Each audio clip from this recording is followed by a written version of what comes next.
Gold trusted gold buyers. మీరు తాకట్టు పెట్టిన బంగారాన్ని విడిపించి ఈ రోజు ఉన్న మార్కెట్ ధరకు కొనబడను.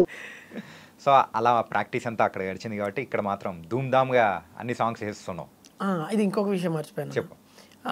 ఈ ఫీల్డ్లోకి నేను ఇంత బాగా సక్సెస్ అవుతున్నా అంటే అయినా అంటే ఇంకో సావాసం ఏంటంటే మా గురువు గారు ఓకే పోలోజు సత్యం సార్ అని చెప్పి ఆయన ఫోక్లో ఎంఏ ఎంఫీల్డ్ చేశాడు. ఆయన మన రాజు కనకల్ల సార్ వీళ్ళంతా ఒకటే బ్యాచ్ ఓకే ఓకే తెలుగు యూనివర్సిటీలో. సో ఆ సార్ నాకు లైక్ దాన్ని ఏమంటారు నిచ్చెన అంటారు కదా సారే ఓకే నా లైఫ్కి.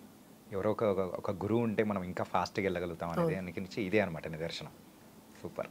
అలాగే ఈ సాంగ్స్ రాయడము పాడడము ఓకే, మరి డాన్సర్గా ఎక్కడి నుంచి మొదలైంది? అదే నేను స్కూల్లో డాన్స్ చేస్తుండే చిన్నప్పటి నుంచి. నేను ఇంట్లో మా డాడీ టేప్ రికార్డ్ ఉండేది క్యాసెట్ది. అది మేము పూనా బొంబాయి వెళ్ళినప్పుడు మా డాడీ తీసుకొని ఇంట్లో పెడుతుండే. అది సెటర్ టీవీ ఉంటుండే ఓల్డ్ బ్లాక్ అండ్ వైట్లో. తర్వాత ఇది విసిడి ఉంటుండే. ఇవన్నీ ఉంటుండే మా ఇంట్లో. మా ఇంట్లో ఓపెన్గా చెప్పాలంటే బియ్యం లేకపోతుండే, కానీ ఇవి ఉంటుండే. ఓకే మనం చాలా పూరు. అంటే మా డాడీకి బాగా ఇష్టం ఈ పాటలు వినడం, హిందీ పాటలు వినడము. మా ఫ్యామిలీలో అందరం వింటాం, పాటలు వింటాము, మేము బాగా ఎంజాయ్ చేస్తాం అనమాట. సో అట్లా డాడీ తీసుకొచ్చి ఇంట్లో పెట్టిండు అది. నాకు అదేంటో మరి మ్యూజిక్ వినిపిస్తే ఆటోమేటిక్గా నేను ఎగురుతుండే. ఎప్పుడు స్కూల్కి డుమాలు కొట్టి మరి ఎగురుతుండే ఇంట్లో. అట్లా నాకు డాన్స్లో బాగా ఇంట్రెస్ట్ వచ్చింది. పెళ్ళిళ్ళలో చేయడము. మా విలేజ్లో నాకు వరుసగా మామ అవుతాడు. ఆ మామ పెళ్ళిళ్ళలో నాకు 6th క్లాస్, నేను ఆ టైంలో 6th క్లాస్. అసలు నీ లైఫ్లో ఆ 6th 7th క్లాస్ అనేది చాలా క్రూషియల్ అనుకుంటా. ఏంటంటే ఒక లిరిక్స్ రాయడానికి కానీ అండ్ దాంతోపాటు ఇలా డాన్సింగ్ మరి నీ కెరియర్ మొదలెట్టడానికి కానీ మంచిగా ఉపయోగపడినట్టుంది. ఆ 6th క్లాస్లో నేను అసలు నేను వాళ్ళ ఇంట్లో కూడా వెళ్ళే పరిస్థితి కాదు.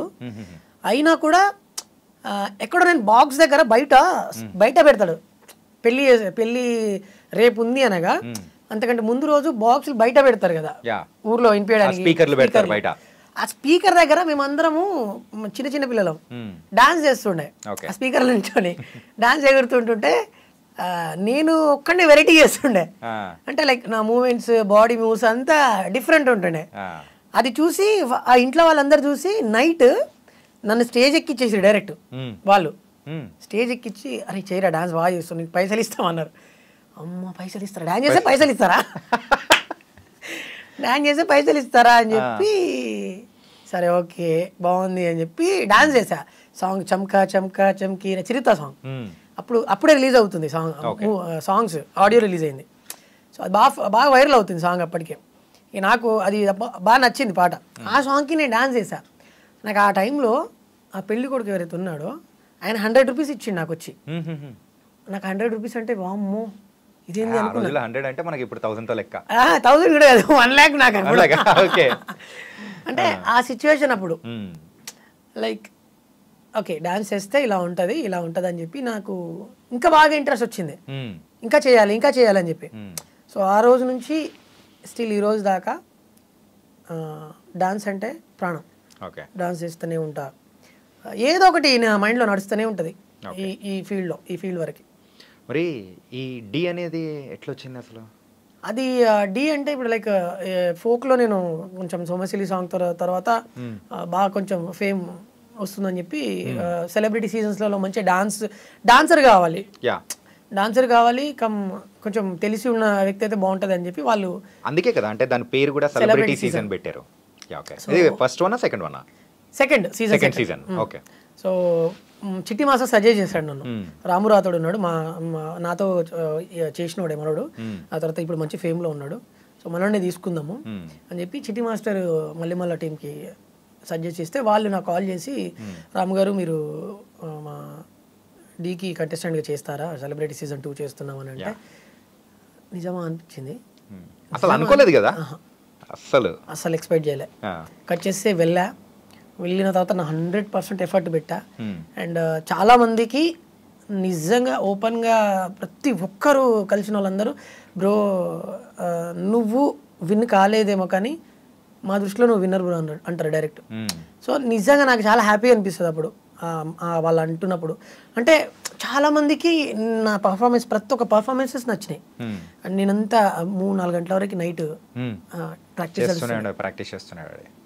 ఇది లాస్ట్ క్లైమాక్స్, సో ఆ సీజన్ క్లైమాక్స్, సో ఇద్దరు విన్నర్స్ని నిల్చోబెట్టి, సో నువ్వు ఇంకో పక్క జానులిరి, సో ఇద్దరిని నిల్చోబెట్టి ఆ టైంలో సో గెలుస్తానా గెలవనా అని చెప్పేసి అప్పుడు నువ్వు గెలవలేకపోయావు. సో అప్పుడు దాన్ని ఎలా యాక్సెప్ట్ చేసుకుని మనం ముందుకెళ్ళావు చెప్పు. నేను లైక్ నాది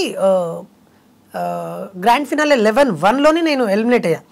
వీళ్ళు లెవెల్ 2 ఎవరెవరంటే పండు మాస్టర్ వాళ్ళ టీము, ప్రేమ్ రంజిత్, జానులిరి. సో వీళ్ళిద్దరూ లాస్ట్, మనోడు రన్నర్ అప్, మన జానులిరి విన్నర్. సో నేను థర్డ్ వన్ అనమాట. సో లెవెల్ 1లోనే నేను ఎలిమినేట్ అయ్యా. సో అప్పుడు దాన్ని యాక్సెప్ట్ చేసుకొని మరి ముందుకు వెళ్ళడానికి ఎలా అనిపించింది? సో అంటే గెలుపు ఓటమిలు అనేది నాకు, నేను ఆల్రెడీ లైక్ చాలా మందికి నేనే మోటివేట్ చేస్తుంటా. అదేదో నాకే జరిగినప్పుడు నేను ఎందుకు స్పాంటేనియస్గా తీసుకోవద్దు అంటే చెప్పడం అది వేరుంటుంది. కానీ మనకు అంటే మన వరకు వచ్చేటప్పటికి మనం కూడా అలాగే రియాక్ట్ అవుతాం కదా. సో దాన్ని రియాక్షన్ అనేది కూడా వేరుంటుంది. గణేష్ మాస్టర్ ఒక మాట చెప్పారు, రాము ఇక్కడ నీకు లేకపోవచ్చు, ఇది నీది కాకపోవచ్చు, ఫ్యూచర్లో నీకు ఎక్కడో ఉంది, చాలా పెద్దదే ఉంది అన్నాడు. సో ఆ మాట నేను మైండ్లో పెట్టుకున్నా. మరి జడ్జెస్ వాళ్ళందరూ సపోర్ట్ ఎలా ఉంది? చాలా బాగుండే అసలు.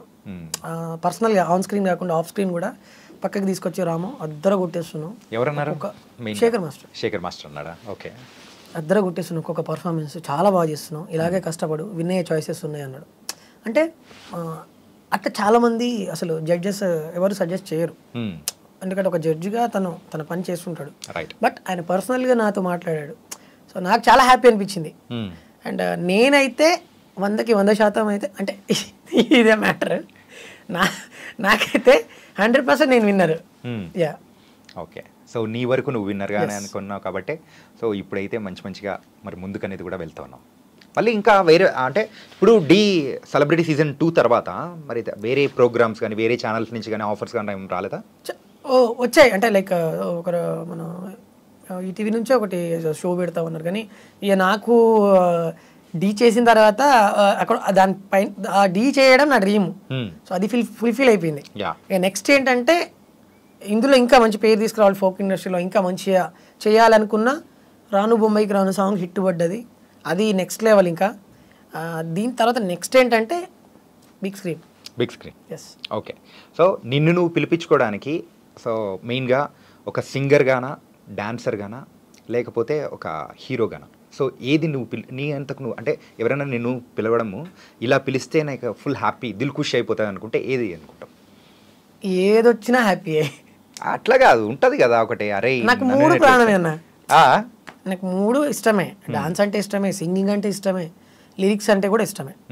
సో ఈ 3 ఏదొక్కటి వచ్చినా నేను హ్యాపీగా రిసీవ్ చేసుకుంటా. ఓకే. కానీ ఎంత పాజిటివ్ ఏంటంటే ఎట్లా వచ్చిందప్ప, ఎక్కడి నుంచి స్టార్ట్ అయింది అసలు? అంటే చెప్పాను నాకు చాలా, నేను మోటివేషన్స్ చూస్తుంటాను అన్నీ. నాకు మోటివేషన్స్ వీడియోస్ అంటే చాలా ఇష్టం. బాగా నా రీల్స్ ఇన్స్టాలో నేను అన్నీ అవే చూస్తుంటాను అనమాట. ఎందుకంటే మనం ఏది కూడా మనకి శాశ్వతం కాదు కదా. రాను బొంబాయికి రాను ఆ సాంగ్, ఆ ఫేమ్ అనేది కూడా శాశ్వతం కాదని కూడా నీకు కూడా అర్థమైపోయింటుంది కదా, కొన్ని రోజుల వరకు ఉంటుంది. అది అనుకోకుండా వచ్చింది కదా, అనుకోకుండా వచ్చింది.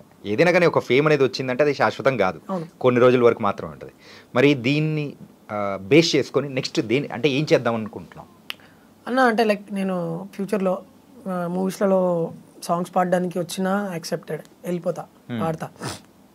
యాక్టింగ్ అయినా ఆర్టిస్ట్గా చేయడానికైనా వెళ్ళిపోతా, సింగింగ్ అయినా వెళ్ళిపోతా, డాన్సర్గా అయినా వెళ్ళిపోతా. కొత్త స్టెప్స్ నేర్పిస్తూ ఒక కొరియోగ్రాఫర్గా వెళ్ళడానికి కూడా రెడీ? లేదండి, కొరియోగ్రాఫీ అంటే కష్టమే. ఎందుకు అలాగా? అంటే ఇప్పుడున్న జనరేషన్లో డాన్స్ అనేది ఒక